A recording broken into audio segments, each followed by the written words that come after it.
네, 조국 법무장관 후보자 청문회를 앞두고 예상 밖으로 재산 증식 과정에서 의문이 집중 제기되고 있습니다. 오늘도 하나씩 짚어보겠습니다. 조국 후보자는 집 2채 가운데 부산 해운대구의 빌라 한 채를 팔아서 1주택자가 되죠. 바로 그 빌라 월세 계약서에서 납득하기 어려운 일이 자꾸만 반복되고 있습니다. 최지원 기자가 단독 취재했습니다. 조국 후보자의 어머니가 살고 있는 해운대 빌라입니다. 이 빌라를 두고 조 후보자의 부인과 조 후보자 동생의 전 부인이 지난달 28일 월세 계약을 맺습니다. 하지만 계약의 효력이 발생하는 명도 시점이 2년 뒤인 2021년 7월로 되어 있습니다. 임대 기한은 2021년부터 24개월간으로 적혀 있습니다. 계약서대로라면 2년 뒤 계약을 미리 맺은 셈입니다. 청문회 준비단 관계자는 임대계약 종료일을 잘못 적은 것이라고 해명했습니다. 하지만 부동산 업계에서는 계약서 작성법을 모르고 쓴 것 같다고 설명합니다. 이 사람들이 잘못 썼어요. 부동산의 명도는 7월 29일로, 19년 7월 29일로 써야 되는 건데 쌍방이 모르는 거야, 이거를. 후보자 임명을 앞두고 급하게 계약서를 작성하면서 오류가 발생했다는 의혹이 제기됩니다. 임대인과 임차인도 뒤바뀐 데다 계약서는 한 사람이 쓴 뒤 각자의 도장만 찍은 것으로 보입니다. 주민등록번호 같은 거 쓰는 패턴, 전화번호 쓰는 패턴, 글자 크기 비율 이런 걸로 봤을 때는 각각이 썼다 이렇게 보기에는 조금 문제가 있지 않나. 조 후보자 측은 서류상의 단순 오류일 뿐 정상적인 계약이라고 해명했습니다. 채널A 뉴스 최지훈입니다. 네, 조국 후보자는 위장 전입 의혹도 받고 있습니다. 그러나 청와대의 기준에는 저촉되지 않습니다. 위장 전입은 2005년 이후에 2번 이상 했을 때만 공직에 배제한다는 기준이 있는데요. 문제는 이 기준을 조국 후보자가 그의 주관하에 만들었다는 겁니다. 황하람 기자입니다. 1999년 부산 해운대구에 살며 울산대 교수로 근무했던 조국 후보자. 그해 10월 서울 송파구의 한 아파트로 8살이던 딸과 함께 주소를 옮겼습니다. 서울에서 울산까지 통근이 어려운 만큼 위장 전입이라는 지적이 나옵니다. 투기 아니면은 학군이죠. 거의 어떤 것들 이득을 보려고 하는 거죠. 안 그러면은 그렇게 할 이유가 없잖아요. 이게 엄청 번거로운 거거든요. 조 후보자 측은 7대 인사배제 원칙에 해당되지 않아 문제될 게 없다는 입장입니다. 7대 인사배제 원칙에서는 위장 전입의 경우 2005년 7월 이후 2회 이상일 경우만 공직 후보자에서 배제하기로 했기 때문입니다. 그런데 이 원칙은 2017년 조 후보자가 청와대 민정수석일 때 만들어졌습니다.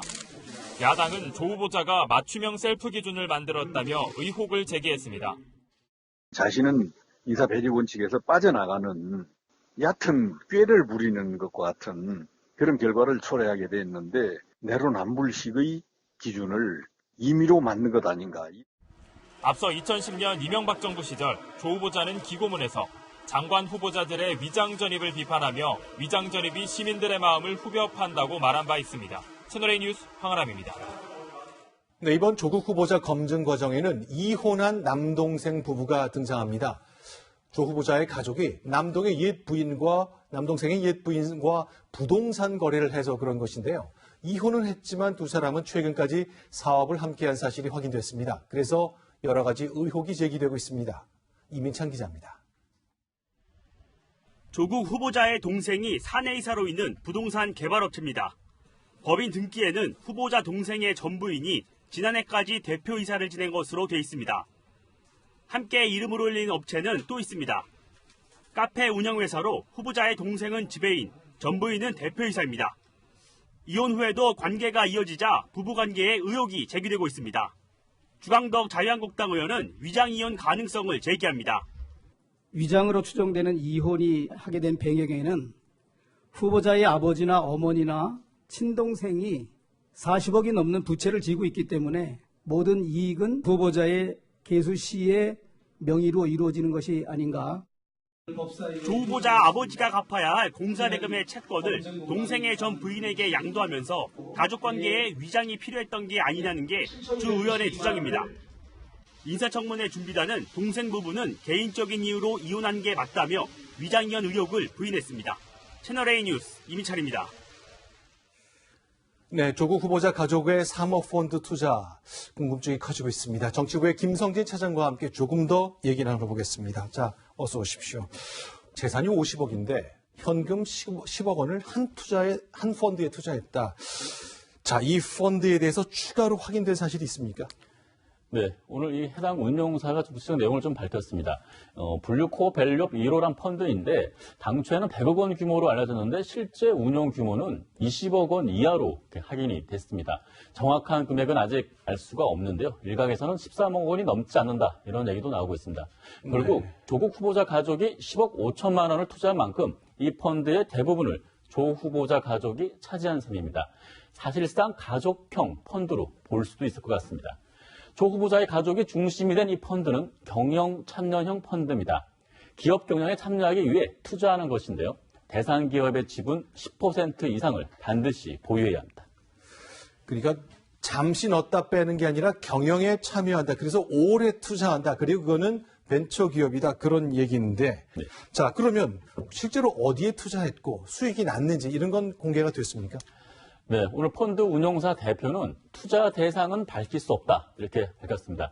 다만 지금 마이너스 수익률을 기록 중이고 지금 상태 그대로 지금 현재 펀드를 청산 중이다 이렇게 설명을 했습니다. 네. 보통 경영 참여 펀드는 기업 가치를 올리는 작업이 필요한 만큼 보통 5년에서 10년 정도 장기 투자가 이루어집니다. 그런데 그것도 2년 만에 손해를 보고 청산하는 것은 흔한 일은 아닙니다. 한마디로 본전도 못 찾고 지금 정리하고 있는데 펀드 구성원, 즉 조 후보자 가족이 이것에 동의한 겁니다. 그렇다면 지금까지 확인된 것으로 이렇게 가족이 주도하는 펀드였다. 이게 문제가 되는 겁니까? 일단 법적으로는 문제가 되진 않습니다. 네. 다만 가족끼리 편하게 펀드를 구성하다 보니까 어떻게 운영하고 수익을 배분할지는 임의로 쉽게 정할 수 있습니다. 때문에 업계에서는 돈 있는 중소기업 오너들이 증여를 목적으로 가족 펀드를 이용하는 경우가 있다고 이렇게 얘기를 하고 있습니다. 증여 목적이다. 그게 무슨 뜻이죠? 네. 쉽게 설명드리면 거액을 넣은 부모가 도중에 펀드 계약을 해지하면 부모가 얻은 수익의 상당액이 펀드에 남아있는 자녀들에게 이렇게 배분이 됩니다. 자연스럽게 이익의 증여가 이루어지는 셈인데요. 또는 아예 자녀에게 수익이 많이 할당되도록 펀드 약정을 애초에 이런 식으로 맺을 수도 있습니다. 배당 수익에 대한 세금은 내지만 증여세보다는 훨씬 적기 때문에 부유층에서 주로 쓰는 방법입니다. 어제 조국 후보자는 투자는 합법적으로 이루어졌고 위법한 부분은 없다 이렇게 밝혔는데 이런 부분에 대해서도 해명이 필요해 보입니다. 그러니까 가족이 많이 참여했기 때문에 뭐 자녀들이건 누가 됐건 누구를 위한 약정이 됐는지 그건 이제 나중에 확인을 좀 해봐야 될 일인 것 같고요. 자, 일단 사모펀드니까 운용사 공개할 의무가 전혀 없습니다. 하지만 공직 후보자인 조국 후보는 좀 달라야 되는 것 같은데 실제 답을 잘 안 했죠? 네, 그렇습니다. 어제는 청문회 준비단을 통해서 짧게 입장문을 냈습니다. 하지만 오늘은 청문회에서 밝히겠다 이렇게 언급 자체를 피했습니다. 이틀 전 산호맥 논란에 대해서는 적극 해명했었는데 이것과는 180도 다른 모습입니다. 함께 보시겠습니다. 20대 청년 조국, 부족하고 미흡했습니다. 그러나 뜨거운 심장이 있었기 때문에 국민의 아픔과 같이 하고자 했습니다. 인사청문회를 앞두고 있기 때문에 국회에 가서 소상하고 진솔하게 답변드리겠습니다. 네, 2년 문제 못지않게 공직자 재산 형성 과정, 이건 국민의 법 감정을 건들 수 있는 부분이기 때문에 네. 청문회까지 기다릴 것이 아니라 국민들이 납득할 수 있게 수시로 설명하고 자료도 공개해야 된다 이런 주장이 나오고 있습니다.